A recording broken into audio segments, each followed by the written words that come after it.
This episode of Around the Oval is brought to you by Todd Pennington with Revolution Mortgage.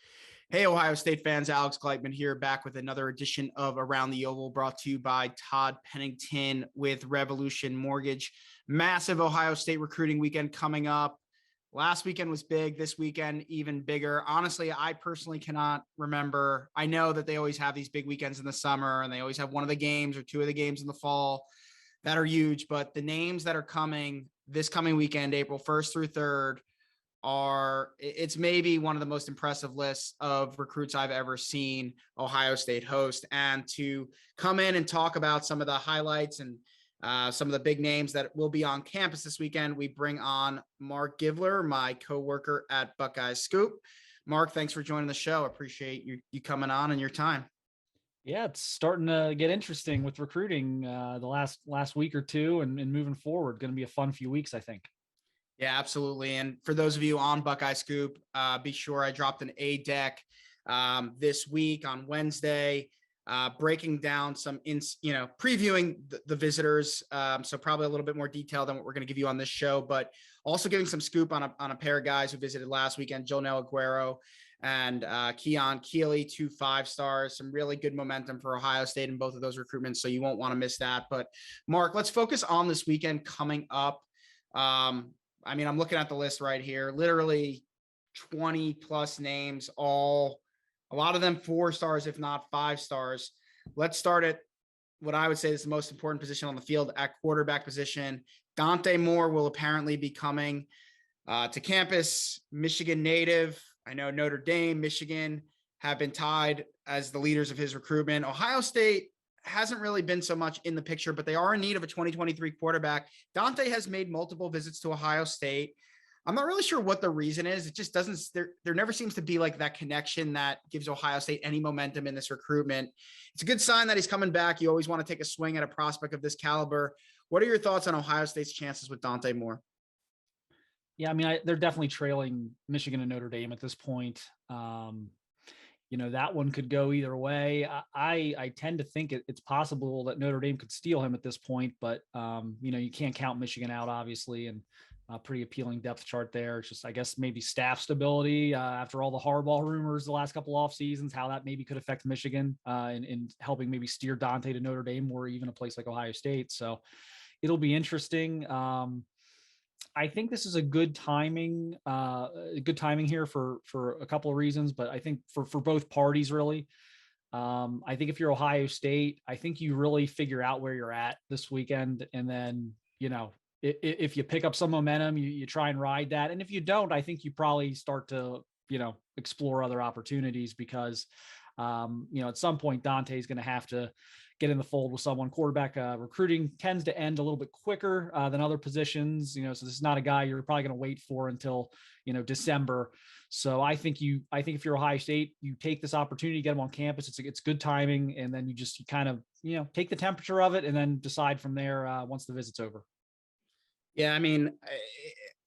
Figuring out who they're going to take in 2023 at the quarterback position is one of the hardest things I've had to try to figure out with Ohio State recruiting, I think, in quite some time. If I had to guess, one of the big names, probably go with like Christopher Vizina out of Alabama. I think he had a really good visit a few weeks ago, but he's made a lot of visits and he's from Alabama, and that's not always easy to get someone like that to Ohio State. So I wouldn't be shocked if who they end up bringing in is someone we're not even necessarily talking about right now. I've mentioned Jaden Rashada out of California a little bit, highly rated 4-star guy. I know that there has been contact there. Haven't heard of any visits or anything like that, but that's a kid who I think is still figuring it out himself. And maybe if Ohio State, as you said, like they get Dante Moore on campus, they realize we're probably not going to get him. Let's cut bait there.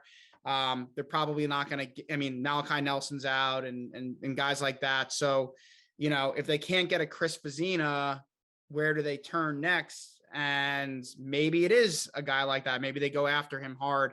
I don't know even if that would be realistic, but I'm with you on Dante Moore. I think it's still hard for me to see him not go into Michigan, but I've heard some really good things out of what Notre Dame feels about him. So we'll see how that one goes, but I don't think it's going to go Ohio State's way. Now, one that could go Ohio State's way, in a normal year, they would take this kid in 2 seconds. Running back Mark Fletcher, 4-star, top 150 type player out of American Heritage High School.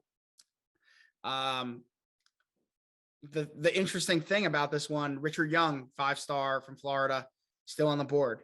Justice Haynes, 5-star type player from Georgia, still on the board. A few other guys that they really like, 5-star caliber. Trey Wisner told me that they still communicate with him. I don't think he's going to come to Ohio State, but that's another 5-star type player at running back that I think Ohio State probably has higher than Mark Fletcher. So Marc Givler, what do you think about where Ohio State stands with Mark Fletcher? I know Bank's been very vocal that he thinks if they push for him, that they can get him. Then the question is, do they take him? Is this a 2-back class for Ohio State where they can take him? Is it a situation where you bird in the hand and then you go chase Richard Young, or could this be something that deters Richard Young from coming to Ohio State and pushes him toward Alabama? It's 1000% they're taking 2 running backs. I'm trying to envision a scenario where they don't, other than that they just can't find 2 they can land, which seems impossible. But they're going to take 2. They have to take 2. And so I actually think the best way to go about that is to get someone early and then chase Richard Young, because then at least, gosh, if you lose Richard Young to Alabama or something like that at the end of the cycle, at least you didn't, hold somebody off at the beginning, and then you're left totally scrambling at the end. I just think that'd be a huge mistake. So I would absolutely take Mark Fletcher, and I think they would. And I think this the visit's important because I think, yes, are there maybe a couple other guys out there that are maybe higher ranked or, whatever? Yes, but I also don't know that they're in great shape with any of those guys. So I think Fletcher's the guy that they can reasonably get. And so I think this visit's important just to kind of, cross the T's and dot the I's in terms of culture fit, personality fit, coach, that type of thing. I don't think this is a thing of they just need to see him come up here and see how he looks physically or anything like that. I just think it's, a process of, getting to spend some time around him just to make sure, everything seems to fit. And if that happens, there's no reason not to take him if they can get him. I think they can get him. And then you chase Richard Young. And, for Richard Young, everyone who I've talked to about Richard, including Richard, he is, and it's never said with arrogance, but it kind of is what it is. When you're that good, when you are a freak like Richard Young, you don't care. You don't care who they take. Najee Harris didn't care who he was coming into the room with at Alabama. And that's what Richard Young is. I mean, he's a workhorse, 6'1", 200 plus pound freak running back. And so he does not care. You're not going to scare him off. There's not a player in the country that's going to give Richard Young pause as far as issuing a commitment. So, it makes a ton of sense for me from where I sit to go take someone like Mark Fletcher early. And then you really kind of can just, okay, let's make sure we don't lose Mark Fletcher. Let's make sure no one poaches him from us, over the next 6 months or whatever. And let's just recruit Richard Young. And, obviously you never stop recruiting Justice Haynes as long as he's uncommitted, but you can really narrow your focus at that point. Yeah, I'm with you. I think you gotta, how do you say, I mean, when someone asked on our board, asked Bank what type of player Mark Fletcher is, he turned around and said Carlos Hyde immediately. How do you turn away Carlos Hyde? I mean, we don't know if he's going to be that good. Carlos has had a nice NFL career, had a really nice college career. So that's a big billing to put on a 17-year-old kid. But if he's that type of player, how do you say no to that? So I think I'm with you. We've seen them in the past. I mean, running backs may be a little different than tight end. We've seen them go out and say, oh, we want 2 tight ends. And then to your point, they found one, but they couldn't find that second. They could have taken the second, but they didn't find someone who they felt was good enough to waste a scholarship, or not, I shouldn't say waste, to use a scholarship on. And so I think that's the only scenario where they don't take 2. And if you could get a Mark Fletcher, he's certainly good enough to be, even if you end up with 1 back in the class, he's a really good back to have in your class. So I'm with you there. Let's move to wide receiver. One of the biggest storylines of the weekend, 3 5-star wide receivers coming into town. Brandon Inniss, Carnell Tate, both from Florida. Well, Carnell Tate from Illinois, currently playing at IMG in Florida and with the South Florida Express team. Brandon Inniss from Fort Lauderdale area, South Florida, playing at American Heritage. And then Jalen Hale from Texas, a 5-star, coming up, making his first visit to Ohio State. These 3 guys, Mark, what do you think about them? Where's Ohio State sitting with each of them? Yeah, I mean, I guess if I had to put it in order of, most likely that Ohio State could land, I would say Carnell Tate 1, Brandon Inniss 2, Jalen Hale 3. I think they're getting Carnell Tate. I think they have a great shot at Brandon Inniss. I actually think the Carnell Tate factor, both with this visit and with the newfound South Florida Express teammates, Carnell Tate switching 7-on-7 programs this offseason, I think helps them because they're not the same player. Carnell Tate and Brandon Inniss are not the same player. Carnell Tate's an outside speed, electric type of player.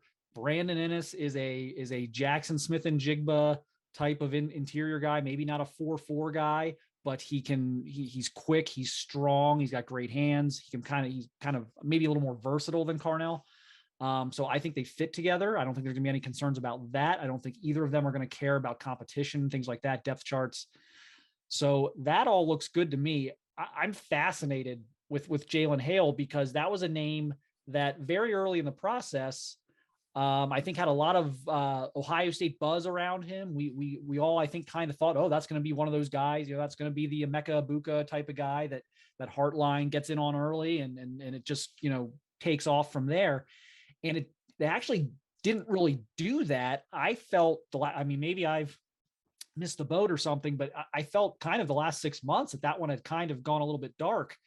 Moved away from Ohio State a little bit. So that one to me is actually I think that's the biggest one to watch because I think they're getting Carnell Tate, whether he shows up this weekend or not. And I think they're in great shape with Brandon Inniss regardless, but the Jalen Hale thing is very interesting. Yeah. Brandon Inniss, I mean, he was committed to Oklahoma. Ohio State finished second in that recruitment. Obviously, pretty much that whole Oklahoma staff went to USC and, Brandon was out there at USC, but the flight from Florida to Oklahoma is a little bit different than the flight from Florida to USC. So, if there's kind of a solution where he's got this great relationship with Heartline, he sees how he's developing receivers, and that flight from Florida to Ohio seems a lot better than the one out to California for his family. I mean, I think people underestimate that. I think he loves Lincoln Riley. I think he loves the staff out there. Who doesn't like LA? And, if you've been out there, it's an awesome place to be. You have a chance to bring USC football back. I'm sure he'd have a chance to start and play early and be featured in that offense. Oklahoma, along with Ohio State, Alabama, maybe LSU, those 4 schools have probably done a better, just as good a job as anyone in America, if not, more than putting out NFL wide receivers. I think Ohio State has a great opportunity here, and I think they're really going to seize that this weekend. And then I think Carnell Tate is probably going to take his official visits and then make a decision. I think he'll play out the process. I think early on, maybe he was thinking like a January decision, and then I think he kind of started to enjoy the process a little bit and say, this is a once in a lifetime thing. Let me go out. Let me enjoy myself. But I do think it will be Ohio State. I'm personally someone who thinks Bryson Rogers ends up in this class. So if they do get those 3 guys, which I think they're capable of and will as of when we record this March 30th, because a lot can change just within a few hours, let alone days and weeks and months. Jalen Hale, yeah, absolutely take Jalen Hale if you could get all 4 of those guys. I just think with who else is in the mix for Jalen Hale, Alabama, LSU, Texas A&M, Oklahoma, Georgia, just those schools right there, plus Ohio State, probably missing 1 or 2. And from where he's from in Texas, I mean, I know Heartline's beaten those odds before, but I just think with who they may get, it could be really tough to bring Jalen Hale into that situation. But we said the same thing last year with Kojo Antwi, and, they pulled that one off. So I agree with you. I think that's the visit to watch out of I think you're going to hear great things from Carnell Tate and Brandon Inniss, but I think Jalen Hale is really the one to watch. That's going to be interesting to see how Ohio State feels about their chances in that one after this weekend. Yeah, they might have room for 4 because look, I mean, we talk about the receiver room, how loaded it is, but it's not big on numbers. What they have is amazing. but it's not, they're not carrying, a dozen scholarship receivers. They have the space to take 4 if they want to, especially if, some things happen here with early entry and stuff like that, which I suspect will happen.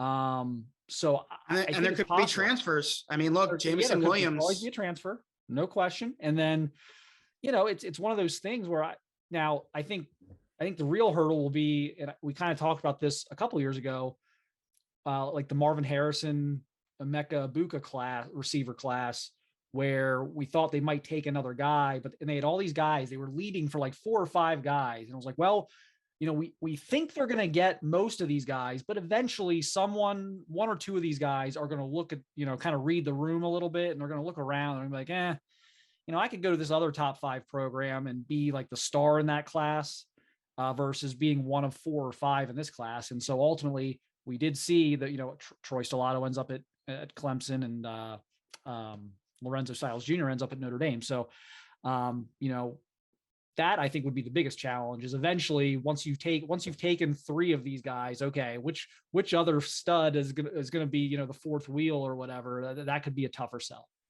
Yeah, 1,000%. And it's going to be really interesting to see. And, the last group in 2023 I want to talk about that's also going to be interesting to see is the defensive backs. Just listing them out: cornerback Sharif Denson, cornerback Cormani McClain, cornerback Daniel Harris, cornerback Dijon Johnson. Safeties, you have commit Cedric Hawkins, Damon Fagan, Bryce Thornton, brother of Ohio State basketball signee Bruce Thornton, and then you have Caleb Downs. Let's start with the cornerbacks.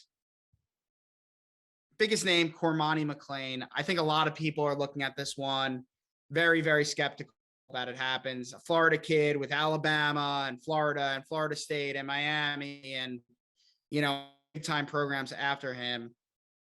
I mean, Banks probably the most clued in on him out of the 3 of us, but what are your thoughts on their actual chances with Cormani McClain?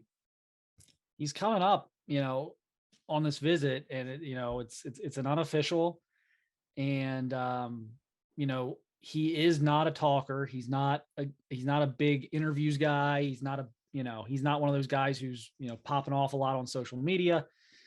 So I think he's one of those guys who, when you get a guy like that, you really just kind of, watch how they're handling their situations. And he seems to be doing all the right things. If he's legitimately interested in Ohio State, he's certainly showing that. I mean, that's certainly how he's behaving. So I think they've got a great chance. I think, I know Tim Walton is obviously the position coach, and coming from the NFL, that's going to carry some weight, especially with his relationship with Jalen Ramsey, Florida State standout. I think that will help, but I think the thing that's going to help them recruit corners in this class is the duo of Walton and Eliano, because Perry Eliano is coaching the safeties, but he just had the Thorpe. His second best corner just won the Thorpe. His first best corner I've seen mocked as high as number 3 overall in the draft in April. And, Cormani is kind of built like Sauce Gardner. I mean, that's kind of how he's built. So I think there's going to be all sorts of intrigue there for Cormani getting to talk to those guys. I think they get instant credibility with him, with Walton's Ramsey connection and Eliano's Gardner connection. I think that's instant credibility. Yeah, I mean, Walton coached not just Jalen Ramsey. I mean, yeah, he coached Jalen Ramsey, but he's been a coach in the NFL for a long time, and understanding what it takes to get to that level and coaching guys up at that level. I mean, that's, as you said, that kind of speaks for itself. And it seems like he's actually done pretty good recruiting, and he's personable. He's got a son around, I think a sophomore, junior in college at Ohio University. So I think he knows how to connect that age group really well through that relationship with his son and his kids. I think Perry Eliano, and talking to just recruits, he's just, I don't like Larry Johnson's one of a kind, but he's got that same vibe where he feels like a mentor, a father figure. The families love him. The kids really look up to him. That was like what Jonel Aguero was just preaching to me about how much of a mentor Perry Eliano is already to him. And they just met face to face for the first time this past weekend, and how much the family loved him and things like that. And just to hear that, I think that I think the two of them are kind of tag teaming DBs, whether they play corner or safety. It's going a long way. And I think getting the FaceTime with Cormani this weekend is going to go a long way. And I think this is going to be a recruitment that probably maybe even goes down to the wire on early signing day. But it's Ohio State's probably where they need to be right now. And this visit will only help them strengthen their position. So I'm excited to see that. I think my question is with the Daniel Harrises, the Dijon Johnsons, the Sharif Densons, how do those guys stack up on their list? I mean, they're not like right now, I'd say, AJ Harris is a taker. Cormani McLean's a taker. I actually think from what I'm hearing, Dijon Johnson's probably a taker. Sharif Denson was offered after camp last year, but it's a new staff. Daniel Harris was offered, but like, is that an offer with a capital O or a lowercase O? I really don't know. And I think, this weekend might be an interview for them just as much as it is for Ohio State. Mark, what are your thoughts on kind of that? I don't want to even call them secondary cornerback group because they're all 4-stars, but behind Cormani McLean, who might be finished as the number one player in America. What are your thoughts on the other 3 cornerbacks coming in? Yeah, I agree. I think it could be a thing of like, let's see who they vibe with. Let's get these, let's interview these kids. Let's see how the personalities fit. And the one thing I've been saying, especially with the secondary, but really for the defense as a whole, is the spring evaluation period is right around the corner. I think that's going to be huge. I think, especially in the secondary, just with all their, you have Walton coming from the NFL, so he hasn't seen a lot of any of these kids nationally. God bless Cincinnati and what Perry Aliano did down there, but he's recruiting a different type of player now at Ohio State. So not a ton of overlapping targets there between Cincinnati and Ohio State. So he's got to go out and see a bunch of these guys. And so I think, I think the entire months of April and May are going to, in June, even by extension with the camps, is going to be kind of one big, game of, I don't know, musical chairs or whatever you want to call it, where just moving parts everywhere and kind of see who pops to them and see how they view things. Because one thing about coaches is you could have 2 of the best coaches in the country and they could see the exact same player on the exact same day and come away with 2 very different opinions of their potential. So, they may not have the same opinions of some of these guys that, previous coaches did, or they may see these guys in person and something that they saw on film, tricked them and they don't maybe see it in person, or vice versa. The film isn't amazing and they go see him in person. Like, I got to have this guy. So I think a lot's going to change here in the next maybe 60 days in terms of some of these defensive back targets, some of these linebacker and D-line targets. Yeah, I'm not, I know everyone's panicking about who they're going to get a corner. They need corners, this and that. I actually think they're set up pretty well, and that's what these visits are for, these March, April visits. And then you get everyone back on campus in June. And that's where you try to really close the deal on a lot of these guys, whether it's, guys out of the area coming back for officials and you're flying them in, or guys in the region maybe coming in for camps and things like that. So I do agree it'll be interesting. I think safety is an area where they are in a really good spot, though. I mean, they have Cedric Hawkins committed. The 4 guys they have coming in, it's really interesting. Cedric Hawkins is committed. I think he's actually pretty solid. You have Caleb Downs, who's a take no matter what, 5-star, take no matter when type of guy. You have Damon Fagan, who's offered, but with Malik Hartford on the board and Downs out there and Jonel Aguero, like, do you take him now if he wants it now? And then you have Bryce Thornton, who's not offered, a nice player, but probably a plan B guy right now. So in looking at Downs, Thornton, and Fagan, just give me your quick takes on all 3 of those guys. Yeah, I actually saw Fagan last spring. I was down there for their upperclassmen and for Ennis at the time, and Fagan was kind of just starting to make a name for himself. I think he's really good. This may sound crazy. If they could get 4 safeties they love in this class, I would actually do it, because you're playing 2 obviously all the time. I think there's a lot of times you'd basically be playing 3. And I just think that room is so depleted, especially as we saw. I mean, last year was, yes, coaching issues. Yeah, we can talk about that all we want. They had a real talent issue at safety. And their most talented safety was Josh Proctor, obviously, who got injured and who is not going to be in the program when these 2023s arrive. So you've got to really replenish that position. If I could get 3 that I loved, not counting Caleb Downs, I would take the 3 that I loved, and then I would chase Caleb Downs. And I will say the same thing about Caleb Downs. I think I said about Richard Young. I don't think Caleb Downs cares who you take. And quite frankly, I know there's been some shakeup on the defensive staff. So, maybe opinions have changed. I don't really think they have, though. I think if you can get Ohio State's coaches kind of off the record, moment of honesty, obviously they can't talk about recruits publicly or whatever, but I think they would tell you that Caleb Downs is like the top of their board, period, regardless of position. Like, I think they would tell you that, if, hey, you could have 3 players that you're recruiting right now. I think just about all those defensive coaches would tell you Caleb Downs would be one of the 3 they would want to have. They could take any 3. I think he's that type of guy for them.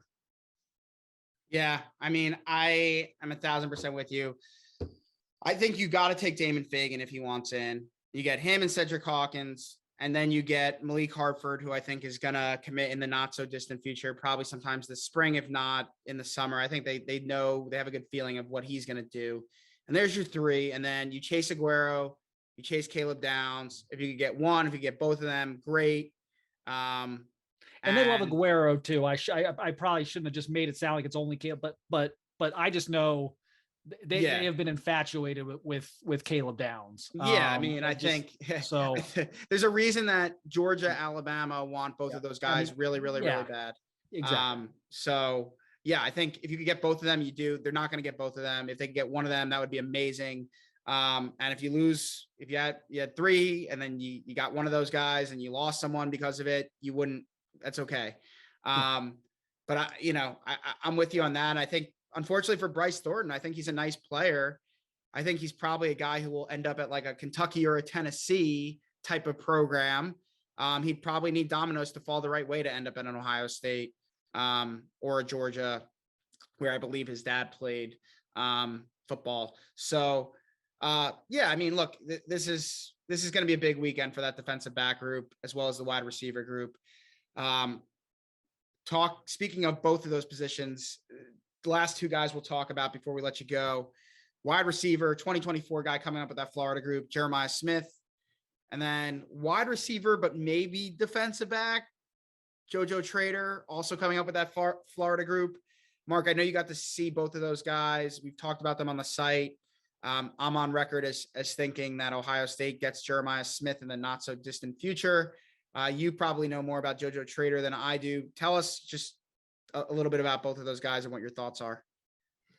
Yeah, I mean, Smith is, and this is probably really high praise, even though this guy's never even started for Ohio State yet, or as an official starter. I think it maybe started the Rose Bowl, but Smith reminds me a little bit of Marvin Harrison Jr. Body type, the way he plays the game. Super smooth, great hands, polished. Apparently has grown a little bit even since the summer. Bill saw him more recently and said, he had gotten a lot bigger, which is kind of scary. Love that kid. I saw JoJo Trader over the summer as well, but I actually saw him before the national championship game down in Florida against Alabama when Ohio State was in Alabama. We went to the South Florida Express. They had their underclassmen tryouts that week right before the game. So we were down there. We actually left from the airport to the tryouts and he was probably the best guy there that day. I mean, just jumped out immediately. I'm like, who is that guy? I don't think he had any profiles anywhere. I don't think he had a 247 or a Rivals profile or anything. I was going into like a sophomore year, I guess, at that point. And I was watching him just snatch. I mean, you're at field level and you would, the quarterback would just like kind of sling it into traffic over the middle. And all you would see is these like 2 hands go up and just snatch it out of like, a pile of bodies. And it was always JoJo. And I was like, man, this kid's just so natural. But then I watched him a little bit on defense. I'm like, I actually think he's a defensive back. I think he could be a really, really good receiver. I think he could be a first-round defensive back. I think he's one of those guys that Marshawn Lattimore. A Marshawn Lattimore, a Garyon Conley, something like that, where it's like, okay, he'd be a really good receiver. Yeah. But you might want to try this defense thing. And I think they're in great shape there early. I don't know that he's gonna. I mean, who knows? I mean, who knows with Florida kids early commitment? It could always happen. But I think I think kind of as you put it with Cormani McLean, I think they're where they would want to be right now with Trader.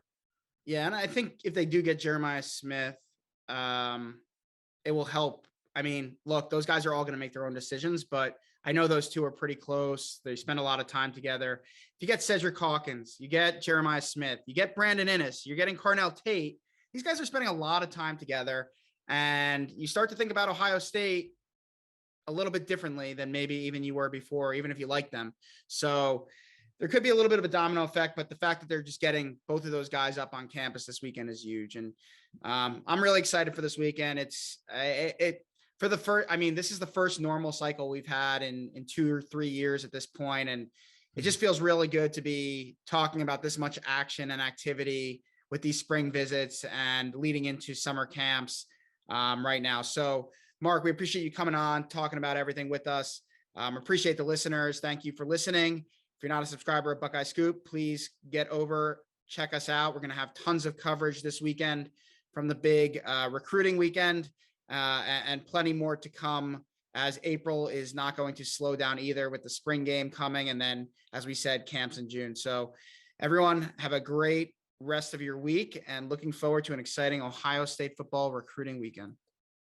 This episode of Around the Oval was brought to you by Todd Pennington with Revolution Mortgage. If you've been thinking about refinancing or buying a house, check out our sponsor, Todd Pennington with Revolution Mortgage. They offer low rates for refinancing and home purchase loans, including first-time home buyer programs, down payment assistance, and cash-out home equity loans. Check out revolutionmortgage.com/tpennington.